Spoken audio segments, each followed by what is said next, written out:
A few years ago, I watched a $2.9 million deal collapse right in front of me.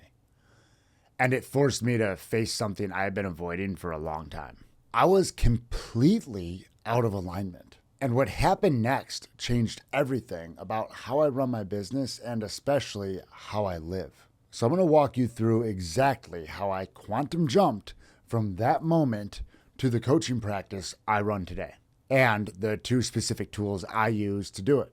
Now, I want to be straight with you up front.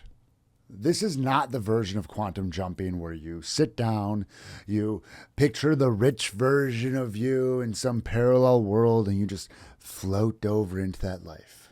What actually happened was less extravagant than that and a whole lot more useful. The collapse was not just some deal that fell through. We had already signed the documents, bought the company, we owned it. We were running it, and we were trying to dig it out of a hole that my business partner on my side had put it in. That was a lesson in trust and verify.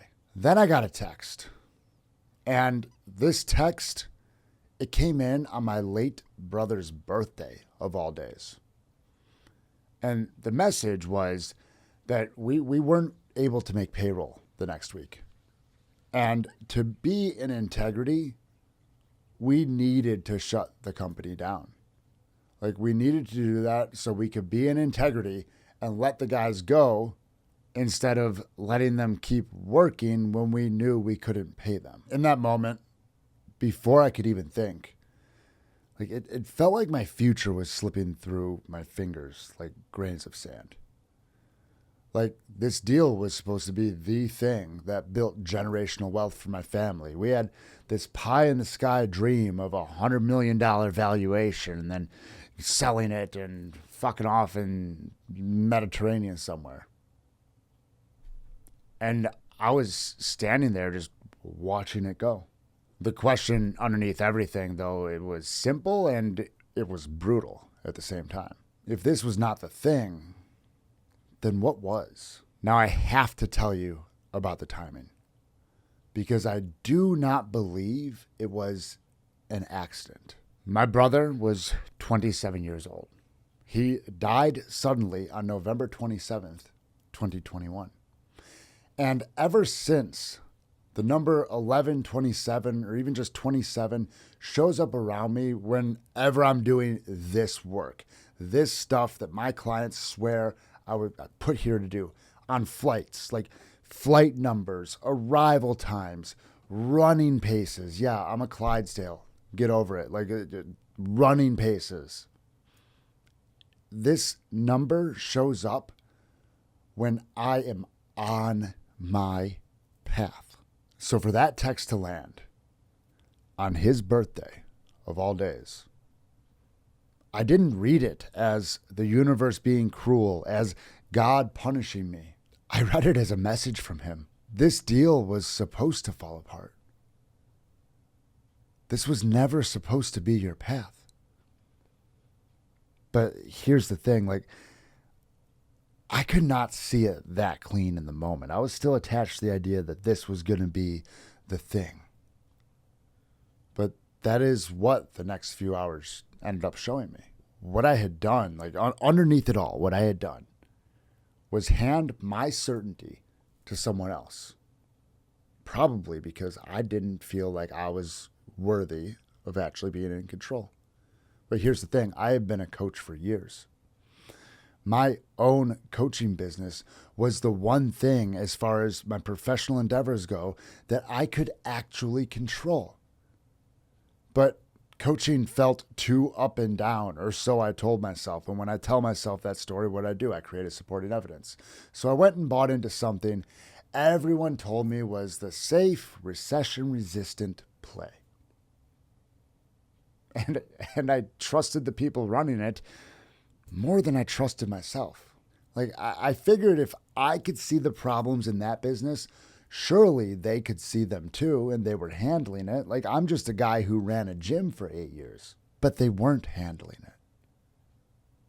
And that's the moment that it all cracked open. Because if I could see every hole in that company from states away, then I was better at business than I'd been giving myself credit for. I had been waiting for permission and outsourcing my judgment to people who had less business acumen than I did. I could build whatever I wanted. I just had to stop handing the pen to everyone else. So that same night, I did the most important thing in this whole story. I took my journal out to the backyard, sat down in the grass. I may or may not have had a volcano bag of mixed herbs with me.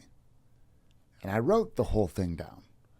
The whole story, from me getting brought in by a couple guys as the third partner on this, the day we bought the company, to the mismanagement, our attempts to correct it, to the text that ended it. How I had trusted the wrong person and not trusted the right person. The decisions that sank it. All of it on the pages in my journal. And then what did I do with it? Well, I ran it through the process that I run with everyone, because I believe in this stuff. This stuff has changed my life, and I continue to practice it. I took that story and I read it out loud. And then I checked in. What was the feeling? I let myself feel it. And then I read it out loud again, slower, at about 80% speed. Let myself sit in it, really marinate. Then I read it one more time at that same slow pace. But this time I took a full breath in and out between every single sentence. And when I looked up from doing that, when I had aired that thing out, the sun was going down. It was right on the horizon. I picked up that pen and it just started moving. And I wrote one more sentence on the page. I have never seen an ugly sunset. And that was it. Everything lifted in that moment. This is the same work that I help my clients do. That's the same message that I put out. And in this moment, I was getting the biggest dose of my own medicine. Because whatever was coming, if it was bankruptcy, if it was my name getting dragged through the mud, whatever. I had never seen an ugly sunset. And when you can be that present, nothing else can touch you. And a quantum jump works backwards from how it sounds. It does not happen when you're forcing it.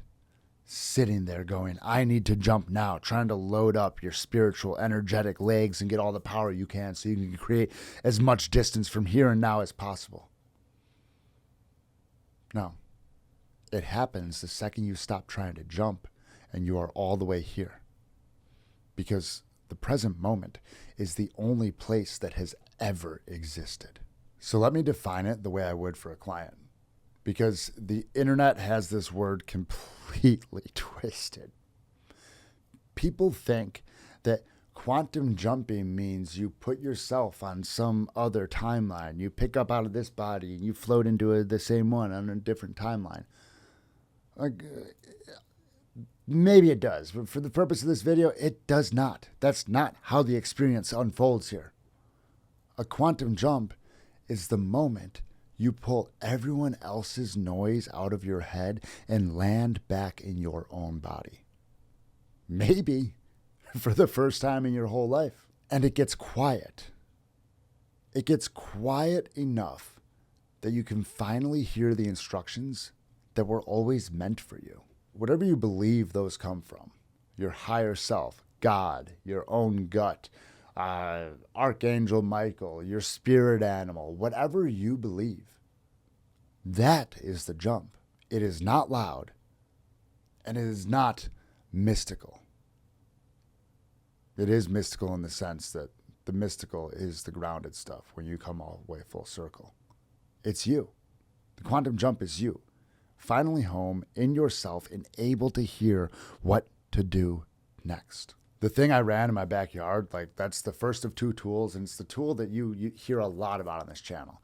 And you can start it tonight with a pen. Step one, you title the story and you read it out. First person. More detail than feels comfortable. Step 2, you read it out loud and you let yourself feel it. Like probably for the first time, you're actually letting yourself feel it. Because we usually talk these things out so fast that we never actually feel them. We talk about all our stuff. We know that it happened to us, but we're talking about it so fast that we never actually feel them.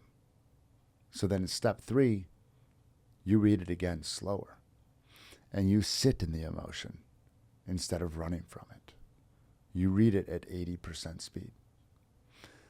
Step 4, you read it one more time, but with a breath between each line.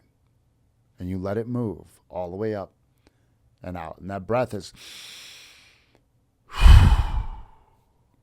And this whole thing runs on one idea that if anybody who's been in my sphere has heard me say this, any feeling felt fully is bliss.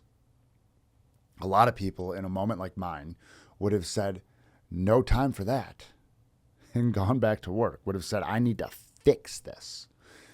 And that wound would have scarred over and run their decision for the next 10 years or 20 years or the rest of their life without them ever knowing. I went and felt it before it could scar. And I've done this with big stuff that has happened to me. I did it when my brother died suddenly too. From one day, I had 5 stories that I worked. And that's the difference. I'm not going to run you through the deepest version here because doing it right with the stories you cannot see on your own is the work I do with people one-on-one. Like, unless you have been around the block in this work, your subconscious will hide the things from you. But you do have enough to start. The second tool is even smaller, and I have watched it break people wide open. I had a client write down their story, and we went through the 4 steps. They released the emotion, and at the end of it, they said something that I then wrote on our Google Doc. They said, I'm not living this story anymore. So, because we're on this shared Google Doc on Zoom, I put my cursor in front of the T in this. And I deleted that single letter. This became his. This amorphous thing became specific. I am not living his story anymore. That was the whole thing. The story they had been carrying their entire life was never theirs. It was a parent's. And now it was finally apparent that it was a parent's story. And the second they saw it on the page, one letter different, something let go. Pop, poof, back off to where it belongs. Then they said this new line themselves. I am writing my story now. One letter off the dock, and a person walked out of their own past that they didn't even realize they had been stuck in. So with that weight off, I made a decision that everyone around me thought was wrong. Guys, every mentor that I had in this online coaching game was telling me to sell something else, wrap it up in a pretty little package and what people think they want. I had somebody who I paid 5 figures to build a course for me who said it was supposed to build freedom, told me to sell testosterone and get jacked.